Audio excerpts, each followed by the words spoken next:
Dia 26, nós iremos comemorar mais uma vez a memória de São José Maria, a festa de São José Maria. E, então, aproveitando, essa efemérides sobre esses dois aspectos, que a gente podia considerar sobre a vida santa de São José Maria neste recolhimento. O primeiro é o empenho com que ele pôs, ao longo de toda a sua vida, o ser santo através do cumprimento dos seus trabalhos cotidianos, especialmente, claro, quando ele recebeu de Deus essa missão de fundar o Opus Dei, de transmitir essa santificação do trabalho, a santificação universal, que todos podem ser santos através do trabalho, seus deveres cotidianos.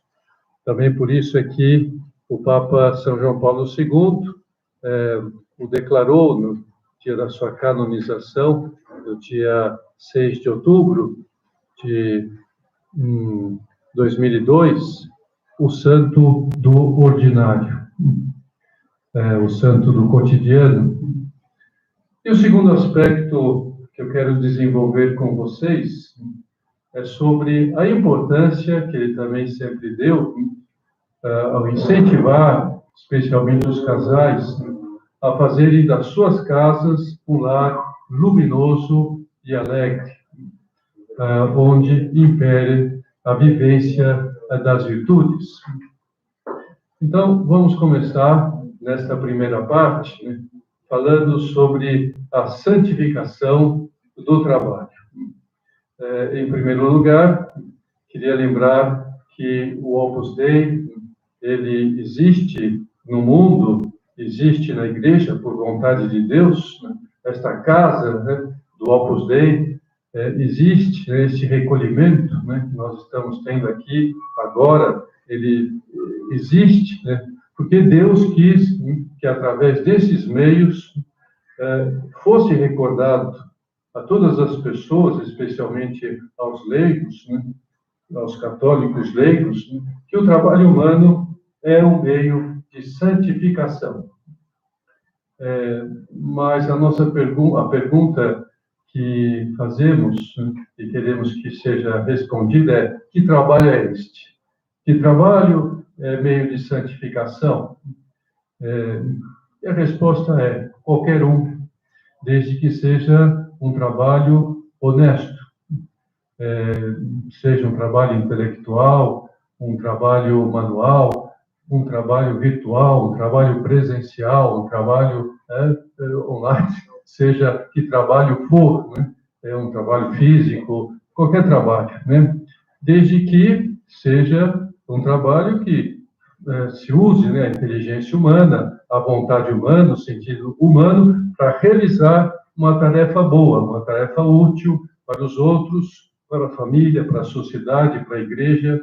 Então, esse trabalho realizado por um homem, por uma pessoa, será um trabalho que será meio de santificação. No sentido específico, ou mais específico, o trabalho é qualquer atividade profissional que nós exercemos. Essa atividade através da qual nós desenvolvemos a nossa intelectualidade, nossa cultura, pela qual obtemos o sustento pessoal, o sustento da nossa família, pelo qual nós contribuímos para o desenvolvimento da sociedade. Atividades, então, essas que preenchem a maior parte do nosso dia e, portanto, acabam sendo uma atividade que mais nos ajude a santificar, a nos santificar, porque a maior parte do nosso tempo nós dedicamos a isso. E o que é necessário para que esse trabalho seja instrumento da nossa santificação? A outra pergunta, então, que nós fazemos e queremos, então, que ela seja respondida. É necessário que ela seja oferecida a Deus. em primeiro lugar. Que nós façamos para Deus, na presença de Deus, e, ao mesmo tempo, seja realizado com o esforço necessário para que seja um trabalho bem feito, bem realizado, competente, útil, prestigioso. Por isso, São José Maria, dizia que quem se esforçasse por trabalhar bem, dedicando-se, se esforçando para que o seu trabalho fosse bem feito, se não tivesse essa disposição, essa intenção, não se sentiria bem no Opus Dei. Porque o Opus Dei precisamente vai insistir muito nisso, como está insistindo, neste recolhimento, e habitualmente se insistirá nos meios de formação que ela apresenta, de muitas maneiras. Ou seja, se sentiria como um peixe fora d'água, não se sentiria bem, se sentiria mal, não conseguiria respirar, porque não teria esse afã, essa disposição. A formação da obra, ela nos ajuda continuamente para que quem quer ser santo através do trabalho, através dos próprios deveres familiares. Para muita gente, o trabalho, ele é visto como um vilão, um castigo de Deus. Por quê? Porque o trabalho cansa, o trabalho ele exige um esforço físico, um esforço intelectual, etc.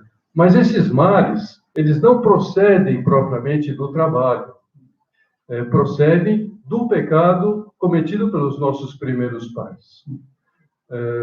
Deus deu a tarefa de trabalhar aos nossos primeiros pais antes do pecado. Não depois, não foi um castigo. Agora, como vocês pecaram, então vocês vão trabalhar, vocês vão se cansar, vocês vão receber esse castigo. Não, antes deu essa tarefa. A tarefa, então, de cuidar da terra, trabalhar a terra, tirar todo o proveito da terra, um trabalho mais simples, trabalho mais normal, e que poderia ser realizado. Não só isso, mas dar nome às coisas, trabalho intelectual, falou para Adão fazer várias teses científicas, dando nome às coisas, pensando em tudo, nos astros, nas plantas, nos animais, dando nome, estudando, vendo o que cada coisa é. Isso antes do pecado. Aí depois do pecado, aí sim, agora você vai trabalhar com o suor do seu rosto. Esse é o castigo, mas não o trabalho. O trabalho é próprio do ser humano. O homem nasce para trabalhar, como a ave nasce para voar. Se uma ave não voa, a gente fala, isso é uma ave. A gente até se pergunta, será que a galinha é ave? Afinal, não voa até um puleiro. O pato existe para nadar, por isso ele tem aquelas nadadeiras nas patas. Se não nada, fala, o que é isso aí? Não está nadando, tem medo de nadar, tem receio de nadar. Não, o pato entra e nada, porque é pato, porque é a sua natureza. E assim, o homem também, a sua essência é trabalhar. Ele se desenvolve, ele foi feito para trabalhar. Isso é o que nos revela precisamente o primeiro capítulo do Gênesis. E Deus quis que isso fosse assim, porque através do trabalho nós desenvolvemos as nossas capacidades humanas, seja a capacidade intelectual, nós ficamos mais inteligentes através do trabalho, nós fortalecemos a nossa vontade, nós vamos nos tornando melhores com o trabalho, mais capazes de fazer coisas, de enfrentar as dificuldades da vida através do trabalho, com o esforço do trabalho.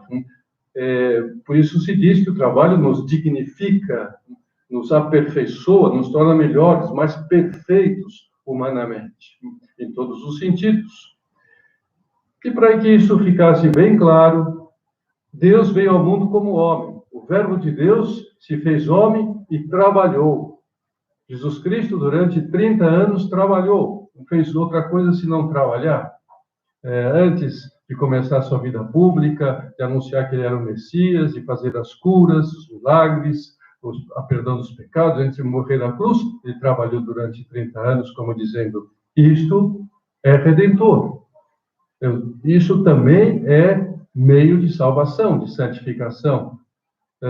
Assim o fez, né, durante aqueles 30 anos, primeiro ajudando o seu pai São José, e depois, de maneira autônoma, cuidando da sustentação dele e da sua mãe, Santa Maria, contribuindo assim também para o progresso da sociedade, o progresso daquela aldeia onde ele morava, a aldeia de Nazaré. De maneira que quando lhe pediam, né, para que ele fizesse, por exemplo, uma cadeira, ele não dizia, né, vou fazer uma forcinha. Não fazer uma forcinha, não. Quer dizer, vou pôr todo o cuidado para que essa cadeira seja bem feita. Ele punha todo o empenho para que aquilo fosse bem feito. Eu gosto muito dessa passagem daquele filme A Paixão de Cristo, do Mel Gibson, onde Nosso Senhor, né, é o filme que apresenta toda a paixão de Cristo, mas tem um momento que ele faz uma lembrança, ele tem uma lembrança de quando ele trabalhava, de quando ele era carpinteiro. E aparece então a cena dele fazendo uma mesa, ele está lá, né, testando aquela mesa, aí Nossa Senhora, ela sai da casa, vai para a oficina para chamá-lo para o almoço, e aí Nossa Senhora fala, olha, estou fazendo essa mesa, que é para uma família importante, as famílias importantes, elas gostam de mesa alta, cadeira alta, né? As cadeiras não tinham sido feitas ainda. Então ele fala, mãe, senta aí, mas senta no ar. Então Jesus sentou no ar, senta aí, vê, tá bom, onde que é a altura ideal para que a gente faça a cadeira? Tá aqui, tá bom a altura da cadeira? Tá bom a altura da mesa para a gente fazer isso aqui, para esse pessoal que me pediu, né, que me encomendou essa vez. Então, esse cuidado, né, de Jesus de fazer algo bem feito, de por todo o empenho, todo o cuidado para que aquilo saísse bem. E os evangelhos afirmam, né, claramente que as pessoas, ao falarem de Jesus, diziam entre si, ele faz tudo bem feito. Essa era a noção que todos tinham ao falar de Jesus. Ele faz tudo bem feito. De maneira que Jesus deu um sentido redentor, né, e santificador ao trabalho.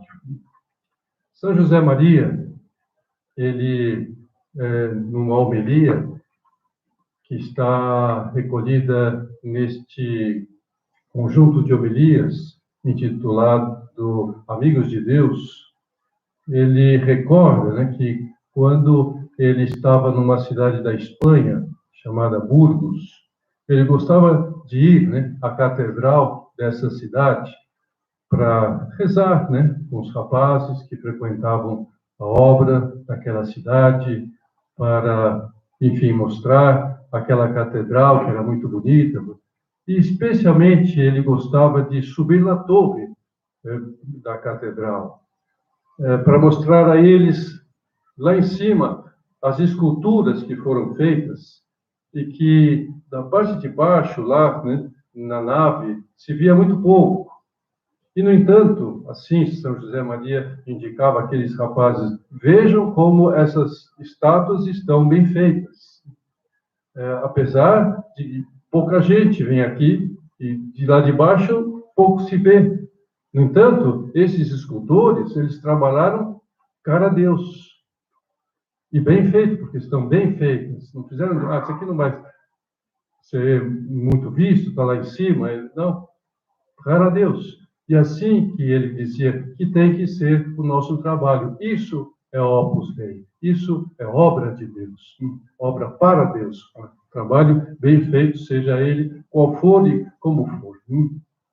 E ele conclui, né, esse raciocínio assim. Entendes agora como é que a vocação profissional pode nos aproximar de Deus?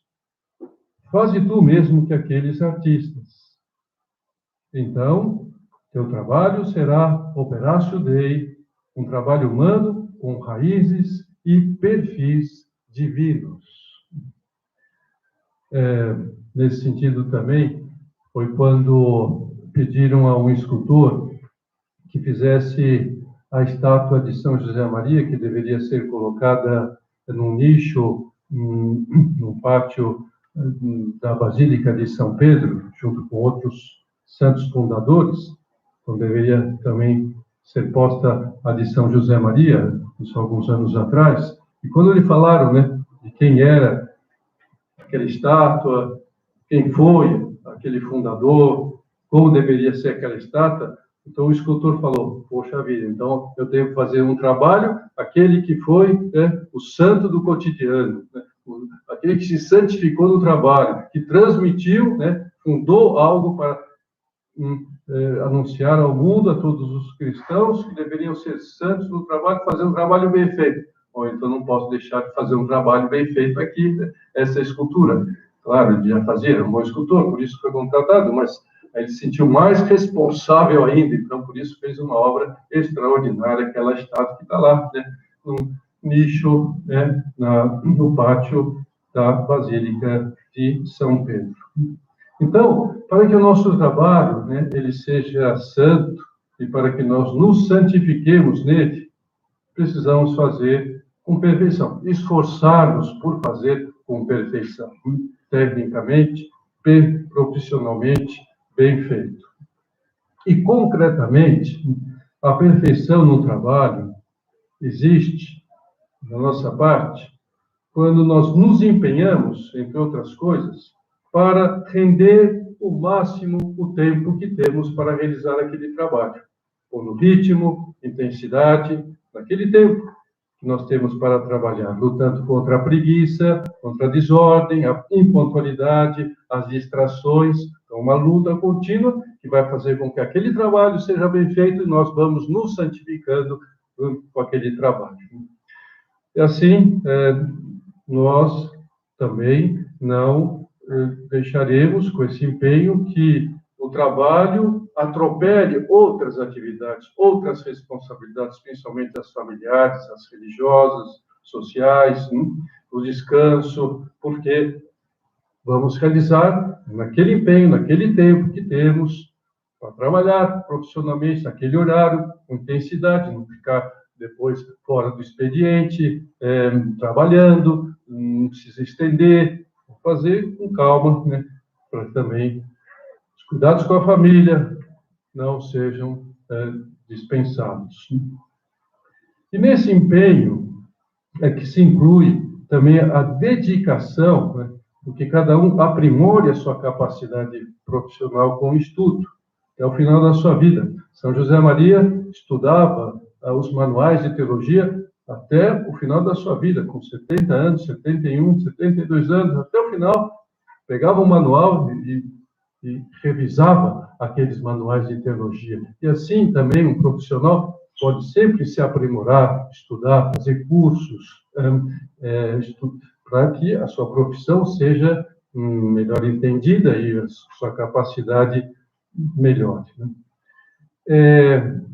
E outra condição, né, para que o nosso trabalho saia bem feito, e, portanto, santificado e nos santifique, é cuidar das pequenas coisas, dos pequenos detalhes de cada trabalho, cada tijolinho, esse tijolinho, outro, né, tudo bem feito, cada pequeno trabalho, cada detalhe, fazemos com perfeição. Há um testemunho muito interessante de um operário chamado Mariucci, trabalhou na construção da sede central do Opus Dei, em Vila Tevere, em Roma. Essa sede central se chama Vila Tevere.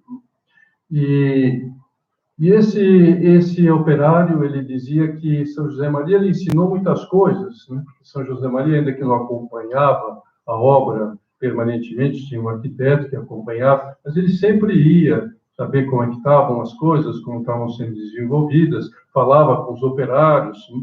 E dava instruções, ajudava, perguntava sobre a sua família, a sua saúde, enfim, fazia amizade com eles, e procurava, então, estimulá-los a fazer algum trabalho bem feito.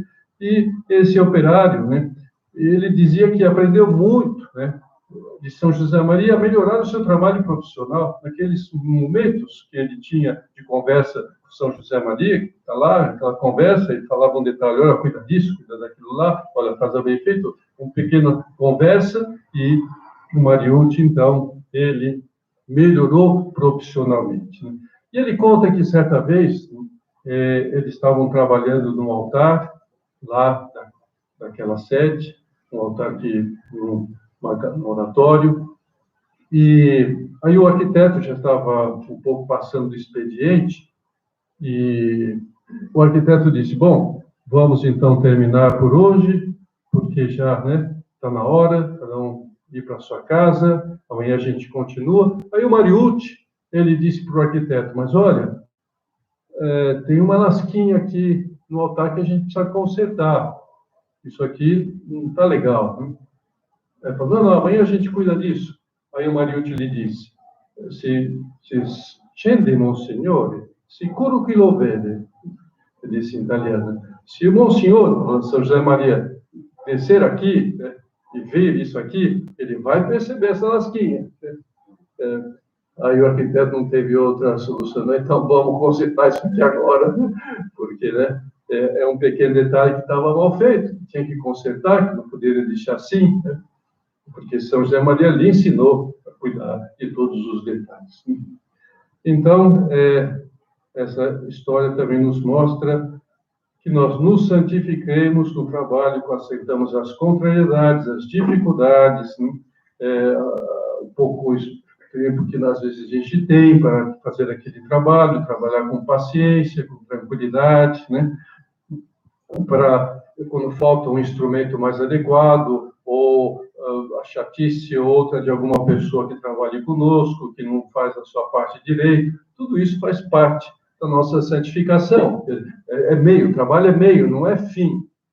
Então, nós vamos, claro, é meio de sustentação, é meio de crescimento, mas sobretudo, meio de santificação. Então, as contrariedades fazem parte, as dificuldades, isso também nos santifica. Mas há um fator fundamental que não pode faltar no nosso trabalho para que ele seja santo, e eu mencionava no começo, é que ele deve ser realizado na presença de Deus. Deve ser realizado cara a Deus.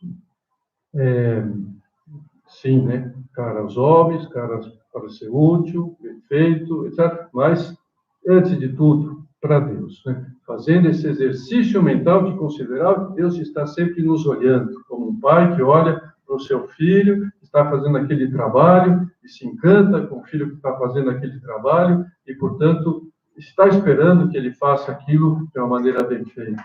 Por isso, São José Maria sempre, né, nos aconselhava a fazer e realizar esse trabalho na presença de Deus, né?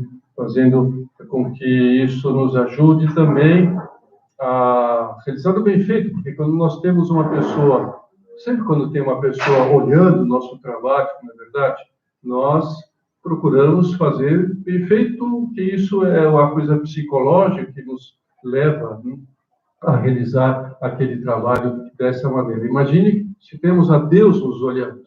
Nunca estamos sozinhos, em nenhum momento.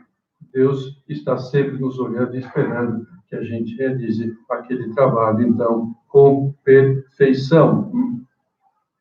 E São José Maria dava-nos também como ideal de vida ter presente que onde está o nosso trabalho, aí está o lugar do nosso encontro cotidiano com Cristo. Também considerando se Jesus Cristo trabalhou, Ele está junto conosco, tudo aquilo que Ele viveu na Terra, para que nós percebamos que Cristo está vivo conosco, Deus está junto conosco, Deus humanado, Deus que veio para todos os momentos em que padecemos, seja o nascimento de uma criança, ele nasceu em Belém, seja o trabalho cotidiano, a vida cotidiana em família, seja o trabalho social, seja a convivência, tudo até a morte. Jesus Cristo, então, viveu para que nós pudéssemos, então, ter, né, o presente na nossa vida, saber que nós não estamos sozinhos. Então, resumindo as ideias que acabamos de considerar. Primeiro, o trabalho, ele é instrumento necessário para que nós nos aperfeiçoemos humanamente e através do qual também nós vamos nos santificando, sendo melhores, aproximando-nos da perfeição de Deus. Segundo, essa é a mensagem principal do Opus Dei. Para isso existe a obra de Deus, para isso Deus mostrou a São José Maria naquele 2 de outubro de 1928, a mensagem que ele deveria transmitir, vivê-la em primeiro lugar, pessoalmente, como a viveu, e depois fazer com que muitos abraçassem aquilo e transmitissem, principalmente aos leigos, que estão chamados a se santificar, então, através do seu trabalho. Porque o Opus Dei existe para lembrar aqueles 30 anos em que Jesus Cristo trabalhou como carpinteiro, como um artesão.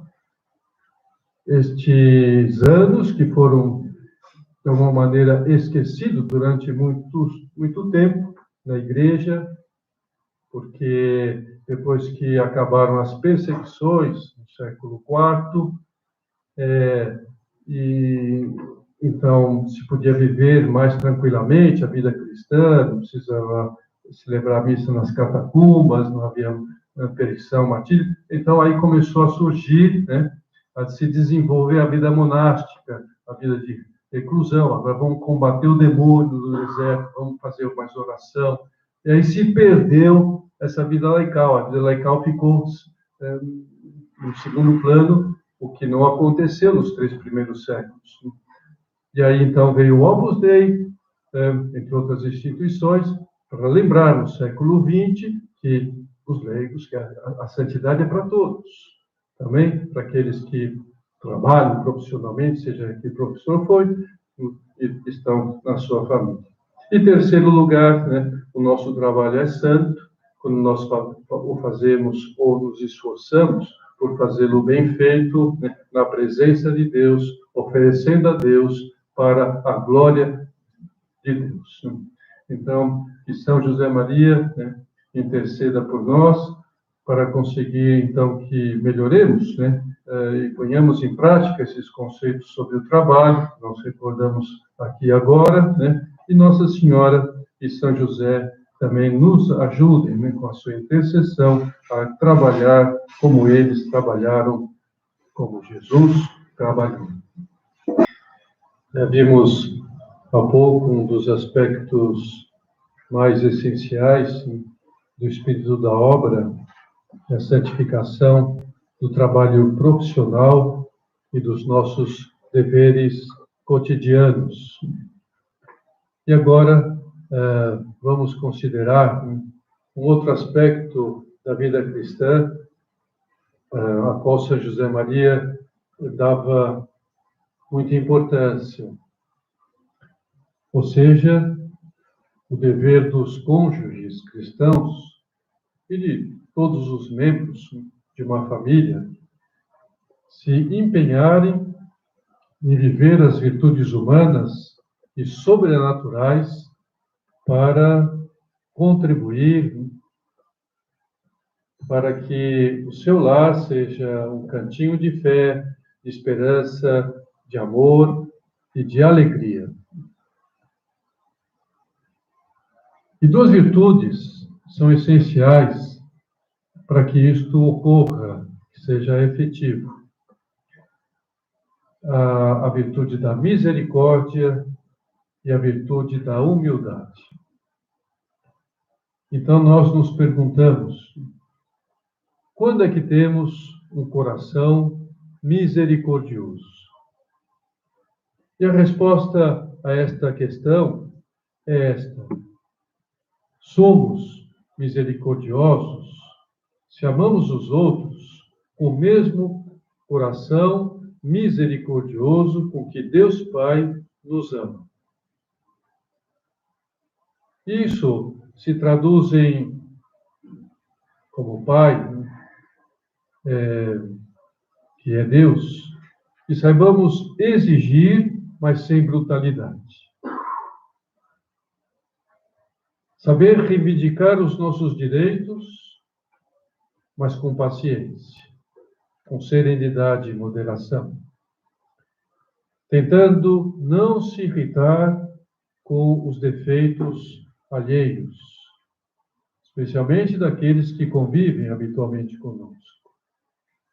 Como diz São Paulo, falando das bases do amor, o amor tudo sofre, tudo crê, tudo espera, tudo suporta. Quando nós temos este amor no coração, tendemos a tê-lo, não nos deixemos vencer pelas fraquezas que existem nas pessoas com quem convivemos. Somos fortes, controlados. Melhor ainda, sabemos tirar o bem de todo o mal. Disso se trata ao sermos misericordiosos, que é acolher a miséria dos outros no nosso coração, porque junto com as misérias vem a própria pessoa, que tem as suas misérias. Mas que bem que nós podemos tirar das fraquezas morais de uma esposa, dos filhos, de todos os membros da família. Que bem é este? O primeiro bem é o sofrimento. É normal que soframos com as mazelas morais dos outros, não é verdade? Mas o sofrimento, ele é um bem para quem crê no valor da cruz de Cristo. A cruz é um grande bem. Jesus Cristo nos fez tirar do sofrimento, seja eles quais forem, um bem. O sofrimento causado pelo mal moral dos outros é um bem para nós, pode ser um bem para nós. Por quê? Porque ele nos purifica. Nós não precisamos de purificação, não precisamos sermos libertados das nossas próprias mazelas. Então, os males dos outros que nos fazem sofrer, se nós aceitamos, nos purificam, nos redimem dos males que nós temos. E também será um bem para eles, porque saberemos oferecer esse sofrimento que eles causam em nós para transformar os seus corações, para que eles também se purifiquem, para a salvação deles. Então percebemos que o primeiro bem que nós podemos tirar dos males morais dos outros é o sofrimento. Se a gente sabe unir esse sofrimento ao sofrimento de Cristo, tornando-o assim redentor para nós e para os outros. Depois, com o mal moral dos outros, nós também podemos fazer uma avaliação do nosso próprio comportamento. Então, é uma ocasião para que a gente se examine pessoalmente, perguntando-nos que parte de culpa eu tenho no mau comportamento dos outros. Eu tenho alguma culpa? Eu tenho alguma parte de culpa? O que eu fiz para evitá-los? O que fiz para provocá-los? É algo, então, que nós devemos sempre estar nos questionando com relação a isso. É bom que nós nos perguntemos com frequência, se nós tivemos alguma culpa nas irritações e impaciência dos outros. Se nós perdemos um pouco o controle. Será que houve, da sua parte, pouca generosidade em casa? Você não se excedeu, na dedicação ao trabalho? Você não tem descuidado a educação dos filhos? Você não tem demonstrado falta de amor para com os familiares da sua esposa? Então, são perguntas que agora, neste momento, com atenção, vocês devem, então, estarem se fazendo. Pode ser que alguma dessas causas, ou outras, seja a causa do porquê a sua esposa, né, esteja tão chateada. Pode ser que não, mas pode ser que sim. E aí, então, é o aproveitamento desses comportamentos que você vai avaliar, né? Por que ela está tão descuidada para comigo, tão descuidada com a casa, tão fria, tão nervosa? Eu não terei parte de culpa nisto?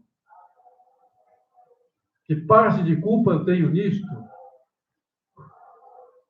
Então, avaliar o nosso comportamento diante das atitudes erradas, moralmente erradas dos outros. E passemos agora a considerar o outro pilar, onde se apoia o amor, né? Então, este pilar da misericórdia, onde nós vamos, então, ser misericordiosos, a gente aceita os males morais dos outros com o sofrimento, se nós, então, avaliamos o nosso comportamento. E o outro pilar, então, é a humildade. A humildade, essa é a virtude mais importante para edificar a família. Se ela quer ser realmente edificada no amor, é necessário que ela esteja construída sobre esse pilar forte, né, da humildade. Porque o orgulho, ele está no núcleo de todos os problemas familiares. Sempre vai, então, cair no orgulho. Qualquer problema que esteja havendo, de qualquer tipo. É orgulho ficar de cara amarrada todo dia, ou vários dias, porque o filho falou com a mãe que está pensando em casar-se com fulana, ou que bateu o carro e não falou com o chefão da família. Aí, então, como não falou comigo? Eu, que sou o mais importante da família, eu fui desprezado, eu fui ignorado. Aí, então, começam a haver os problemas, né? É orgulho ficar emburrado por não lhe terem feito um favor. Às vezes basta uma pequena crítica sobre como ficou ruim, né, o conserto do carro, né, naquela oficina que você confia tanto, e naquele comentário, né, que alguém fez, né, e já então o orgulho vai à tona e acaba com a paz familiar, porque o seu critério, a sua escolha foi rejeitada, foi, né, mal vista. Olha o que São José Maria, então, nos diz oportunamente. A maioria dos conflitos em que se debate a vida interior de muita gente é fabricada pela imaginação. É que disseram, é que podem pensar, é que não me consideram. E essa pobre alma sofre pela sua triste fatuidade, com suspeitas que não são reais. Nessa aventura infeliz, a sua amargura é contínua e procura produzir desassossego nos outros, porque não sabe ser humilde, porque não aprendeu a esquecer-se de si próprio, para se dar generosamente ao serviço dos outros, por amor a Deus. Olha, a memória é um terrível armazém de orgulho. Às vezes tem pessoas que realmente têm como que guardada na memória, em cada gavetinha, catalogados, né, como essas gavetas, né, de oficina, aquelas gavetinhas, né, tudo, né, ferramentas, material, que tipo de parafuso, que tipo de arruela, que tamanho, né? Assim, às vezes as pessoas têm, né, na memória guardado com rótulos, coisas que aconteceram, né? Mágoas, comportamentos perfeitamente contabilizados, ordenados, né? Porque não se lembraram do meu aniversário. porque faz 10 anos não me fazem aquela comida que eu gosto. E certa vez ela não aceitou a explicação verdadeira do porquê eu cheguei tarde em casa e me acusou de infidelidade lá atrás. No começo do casamento, ela passava o dia na casa da sua mãe, como se não tivesse marido, nem filhos, nem casa. Oh, mas isso já vai quanto tempo? Continua assim? Já passou? Já não faz parte mais do momento? São Paulo sabia muito bem de que massa nós somos feitos. E, por isso, pensando o amor que gera paz, ele dizia: suportai-vos uns aos outros. Suportai-vos uns aos outros. E perdoai-vos mutuamente. Se um tiver contra outro motivo de queixa, como o Senhor vos perdoou, assim perdoai também. Essa é a nossa atitude permanente, essa é a excelência da o nosso amor, fundamentado nessa humildade. Se você foi ofendido, foi objetivamente ofendido, mas trata bem quem lhe ofendeu, então é porque o seu coração é magnânimo. Então é porque você é uma pessoa moralmente superior. É assim que você consegue desarmar o agressor. Porque se essa é a sua atitude, o agressor, se tem um pouco de coração, vai perceber que a sua mesquinhez é que causou aquela balbúrdia, aquela confusão, aquela briga, e vai pedir desculpas. Porque você soube, né, dar chances com a sua atitude, a que a pessoa, então, percebesse a sua agressão. Mas se agredimos as pessoas que nos agrediu, então, como é que nós vamos ajudar a pessoa a se reparar? Porque aí nós também entramos no mesmo jogo. Então, tem que se pedir desculpas mutuamente. Então, desculpa de cá, desculpa de lá, e não fica nada. Então, tudo bem. Não, mas para facilitar, ajudar o outro a que percebam a sua atitude, então é necessário ter essa humildade de tratar bem aqueles que nos ofendem. Então, vimos como esses dois pilares são fundamentais, né, para edificar a família no amor, né? A misericórdia e o amor, e a humildade. Mas o amor no lar ele também deve ser edificado em cima de outros pilares menores, que também têm a sua importância, que fazem conjunto com esses dois pilares maiores. O pilar da gratidão, agradecer tantas coisas. Às vezes, isso que o Papa Francisco nos insiste tanto, coisa tão simples, mas que na vida familiar acaba se perdendo como uma coisa, um bom dia, uma atitude, a sinceridade, a cortesia de fazer um pequeno favor, né? A doçura no trato, a doçura no falar, né? A serenidade, a mansidão. Só de ouvirmos essas palavras já nos dá uma paz, né, no coração. Se tudo isso fosse vivido realmente, nós procurássemos contribuir para que ela seja vivida e presente no lar, quão bem nós não faríamos para este lar. Quem está perto de Deus tende a difundir naturalmente uma paz serena aos que estão à sua volta. Essa é a lógica de quem está com Deus. Deus é Deus de paz, de misericórdia, de amor. Então, por isso, quanto mais próximos estivermos de Deus, mais próximos do seu coração misericordioso, amoroso, mais nós também poderemos levar essa paz ao ambiente, né? Com palavras gentis, com gestos amáveis.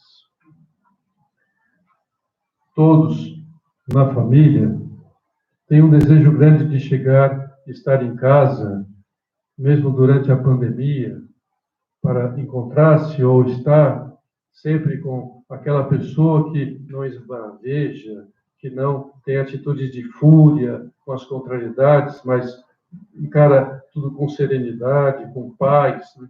Que bom ter, né? Principalmente aquele que que deve ser o esteio da família, aquele que deve ser a força da família e que deve dar e conduzir a família a essa paz.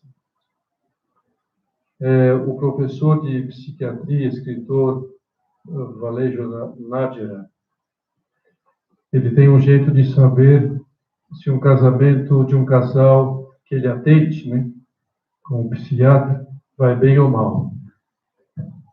E assim ele comenta no seu livro A Porta da Esperança. Ele faz uma referência autobiográfica.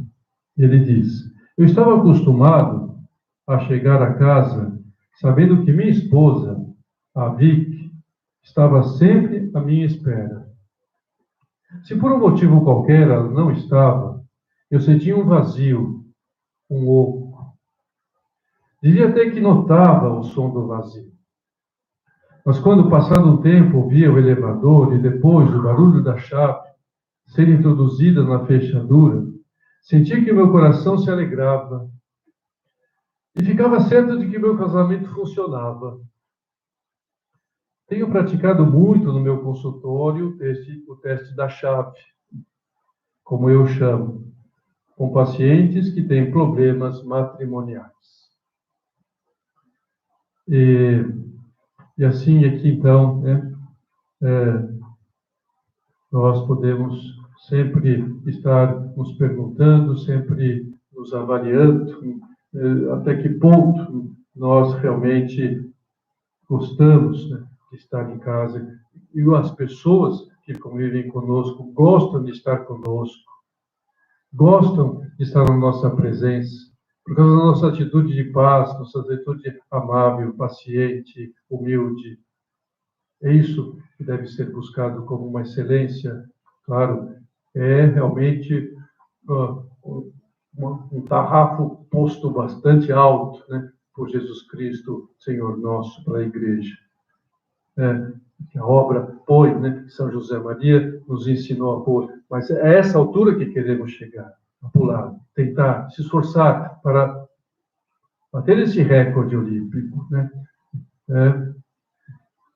Não ficarmos com, assim, molhando as canelas, né, nas ondinhas da praia, mas nadar alto mar.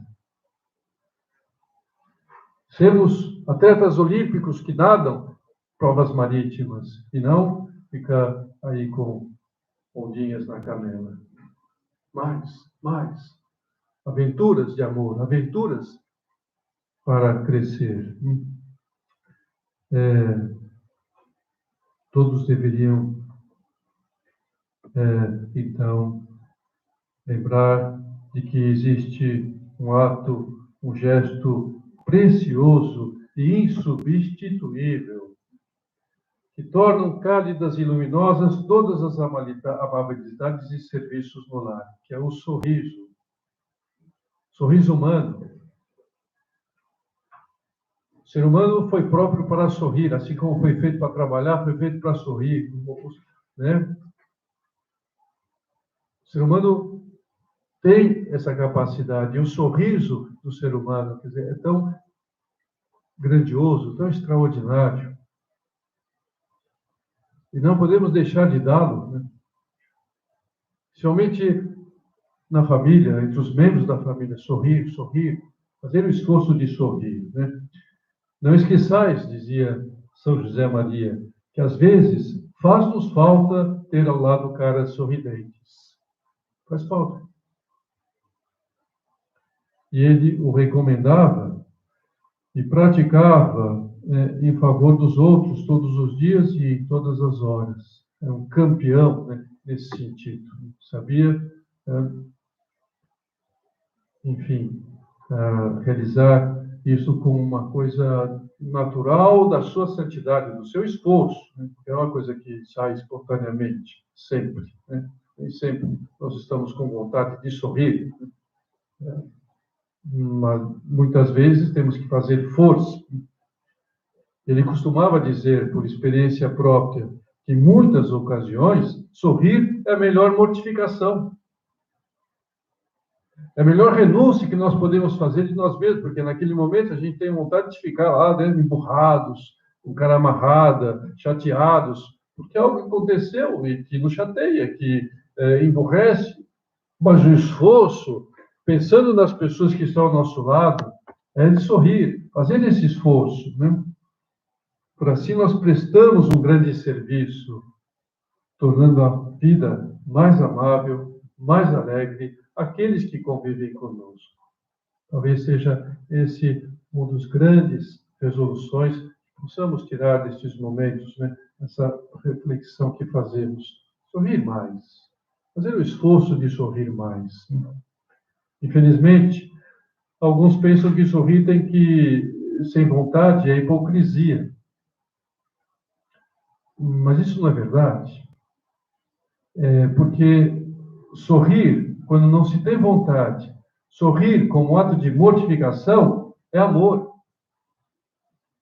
É amor, né? Por isso, uma grande virtude saber sorrir, sempre. Fazendo o esforço de sorrir para evitar preocupações. Tem uma preocupação, não dá por não externar essa preocupação. Angústias, tormentas no lar. Sorrir, isso é um grande ato de amor, um grande ato de virtude, um grande ato de sacrifício, de serviço. Para que, então, se possa viver, né, essa harmonia, essa paz tão querida, tão almejada por todos que estamos aqui, queremos, né, ter essa atitude. Vai ser necessário o esforço, é necessário essa dedicação. Enfim, trata de irmos avançando, né, nessas virtudes, né? Enfim, apresentei aqui alguns desses pilares necessários e importantes para construir a paz, o amor, né, na família, esses pilares da misericórdia, esses pilares, esse pilar da humildade, o pilar da gratidão, o pilar do serviço, do sacrifício, do sorriso, né? É isso que se trata, para que a família seja realmente esse cantinho agradável, onde a presença de Deus, a presença da Sagrada Família, se faça presente continuamente, né? Claro, se empreendermos com perseverança, é um trabalho árduo, contínuo, é uma competição olímpica que exige muito treinamento, muita dedicação para chegar, então, nessa preparação, para ganhar essa medalha de ouro, né? Para ganhar e conseguir essa paz, essa concórdia, essa harmonia que deve existir no lar cristão, um lar cristão, né? Onde, então, enfim, Cristo está presente, as pessoas creem em Cristo, a fé em Cristo, claro, com a ajuda dos sacramentos, do alimento da Eucaristia, da reconciliação, da penitência, da vida de oração. Tudo isso, então, vai se tornando possível, vai se tornando algo que é almejável, né? E, para terminar, né, eu digo que, perante os problemas, perante os sofrimentos e incertezas que sempre estão presentes em qualquer família, não tem como escaparmos disto, ninguém escapa disto, é imprescindível a confiança em Deus. Isso é algo que, enfim, sempre é necessário, ainda mais nesses momentos que nós passamos e sempre haveremos de passar, semelhantes a este, né? Sentirmos a segurança de que Deus está no comando, né? E transmitir aos outros essa segurança. Sentir aos outros essa confiança. Manifestar aos outros essa confiança. Cada lar cristão deveria ser um remanso de serenidade. Almejava assim São José Maria. E que, por uma afeição profunda e sincera, uma tranquilidade profunda, fruto de uma fé real e vivida. E eu termino com umas palavras do Papa Francisco, que ele faz constar na sua exortação apostólica Amoris Laetitia, que é precisamente uma exortação que ele escreve para conduzir, né, as famílias, os casais, a que vivam esse amor cristão. E ele, número 5 dessa exortação, ele fala-nos precisamente o objetivo, né, dessa encíclica, que eu aconselho a vocês, se não leram ainda, a lerem, né, e meditarem. Esta exortação adquire um significado especial no contexto deste ano jubilar da misericórdia. Ele escreveu essa exortação no ano da misericórdia. Em primeiro lugar, então, ele vai dizer a finalidade da exortação, porque a vejo como uma proposta para as famílias cristãs que as estimule a apreciar os dons do matrimônio e da família e a manter um amor forte e cheio de valores, como a generosidade, o compromisso, a fidelidade e a paciência. Em segundo lugar, porque se propõe a encorajar todos a serem sinais de misericórdia e proximidade para a vida familiar, onde esta não se realize perfeitamente ou não se desenrole em paz e alegria.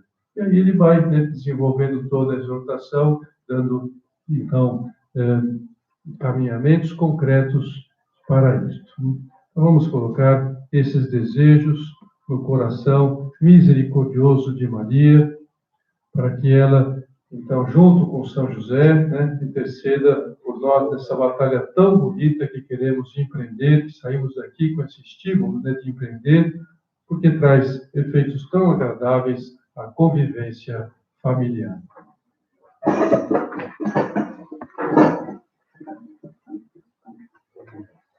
Dou-te graças, meu Deus, pelos bons propósitos, afetos e inspirações que me comunicaste nesta meditação. Peço-te ajuda para os pôr em prática. Minha Mãe Imaculada, São José, meu Pai e Senhor, meu anjo da guarda, intercedei por mim.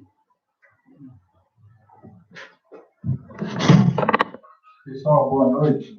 Eu sou o diretor da casa, diretor do Centro Cultural.